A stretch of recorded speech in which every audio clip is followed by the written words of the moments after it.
Telangana assembly సమావేశాలు మొదలయ్యాయి. దీంతో మళ్లీ కేసీఆర్ కేంద్రంగా చర్చ మొదలైంది. మాజీ సీఎం సభకు రావాలని అధికార పార్టీ డిమాండ్ చేస్తూ ఉంటే కేసీఆర్ సభకు రావాల్సిన అవసరం లేదని వాదిస్తోంది కారు పార్టీ. తెలంగాణ అసెంబ్లీ సమావేశాలు వాడివేడిగా సాగుతుంటాయి. ఈసారి కూడా సమావేశాలు అదే స్థాయిలో జరగడం ఖాయమని అధికార విపక్షాల మాటలను బట్టి అర్థమవుతోంది. ఇక ఈసారి సభలో కాళేశ్వరంపై పీసీ ఘోష్ కమిషన్ ఇచ్చిన నివేదికను ప్రవేశపెడతామని ప్రభుత్వం ప్రకటించడంతో మరోసారి కేసీఆర్ ను టార్గెట్ చేసేందుకు కాంగ్రెస్ సర్కార్ రెడీ అవుతోంది. ఈ క్రమంలో ఆయన సభకు రావాలని అధికార పార్టీ డిమాండ్ చేస్తోంది. అసెంబ్లీలో కాళేశ్వరంపై చర్చ జరుగుతుందన్నారు మంత్రి కోమటిరెడ్డి వెంకటరెడ్డి. ఒకవేళ కేసీఆర్ అసెంబ్లీకి రాకపోతే తప్పు ఒప్పుకున్నట్టే అన్నారు. కాళేశ్వరంపై గొప్పగా చెప్పిన కేసీఆర్ అసెంబ్లీకొచ్చి దీనిపై వివరణ ఇవ్వాలన్నారు.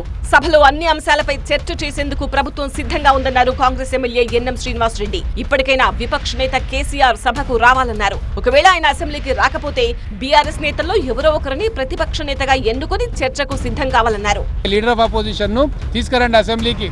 ఒకవేళ వార్తలు ఏమొస్తున్నాయి, ఆయన రాలేకపోతున్నాడు, అరే వీల్ చైర్లో కూడా వచ్చి ఓట్లు వేసే సందర్భాలు ఉన్నాయి.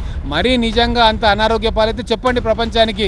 మరి అంత అనారోగ్యం ఉన్నప్పుడు ఆయన ఎల్ఓపిగా ఎట్లా నిర్వర్తిస్తాడు, ప్రజా సమస్యల మీద ఎట్లా కొట్లాడతాడు, అదన్నా చెప్పండి. లేదు వారిని అసెంబ్లీ కన్నా రప్పియండి, లేదు మీలో ఒకరిని ఎల్ఓపిగా చేసుకొని ఎన్నిక చేసుకొని వచ్చి అసెంబ్లీలో ఆయన ఆధ్వర్యంలో చర్చ చేయండి. అయితే సభ గౌరవాన్ని కాంగ్రెస్ దిగజార్చిందని, ఇలాంటి సభకు కేసీఆర్ రావాల్సిన అవసరం లేదంటోంది బీఆర్ఎస్. అంటే ఈరోజు దిగజారిపోయింది. శాసనసభ యొక్క గౌరవాన్ని దిగజార్చిన ప్రభుత్వం ఏదంటే ఈరోజు కాంగ్రెస్ ప్రభుత్వం ఈ సర్కార్కి వస్తుంది తప్ప ఇంకోటి కాదు. కాబట్టి ఇటువంటి దిగజారినటువంటి సభకి కేసీఆర్ గారు ఎందుకు రావాల్సిన అవసరం ఉందని అడుగుతా ఉన్నా. రేవంత్ ప్రభుత్వానికి విలువలు లేవన్నారు మాజీ మంత్రి హరీష్ రావు. వీరికి సమాధానం చెప్పేందుకు తాము సరిపోతామని, కేసీఆర్ అవసరం లేదన్నారు.